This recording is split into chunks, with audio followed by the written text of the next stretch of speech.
في قلب تاريخ المغرب نجد شخصية بارزة تدعى يوسف بن تاشفين. وولد يوسف في الصحراء، حيث نشأ محاطاً بقيم الشجاعة والوحدة. كان لديه حلم كبير، هو توحيد القبائل المغربية المتفرقة ليبني وطناً قوياً يجمعهم. في تلك الأيام كانت البلاد تعاني من الفتنة. ظهرت قوى مختلفة تهدد استقلال المغرب، ولكن يوسف كان عازماً على تغيير هذا الواقع. برزت قدراته القيادية عندما استطاع أن يجمع صفوف المقاتلين تحت راية واحدة، مشجعاً الجميع على نكران الذات والعمل معاً من أجل الوطن. بفضل جهوده بدأت الروح الوطنية تتوهج في قلوب المغاربة.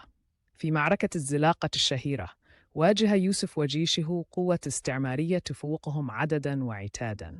لقد أظهر أبطاله شجاعة خارقة، وكان يوسف يقود المعركة بحماس وثقة، مما منحهم قوة إضافية. انتصروا في النهاية وأسسوا دولة مرابطية قوية، مما أدى إلى توحيد المغرب وتحريره. تبقى ذكرى يوسف بن تاشفين حية اليوم، تذكر الجميع بقيمة الوفاء لوطنهم.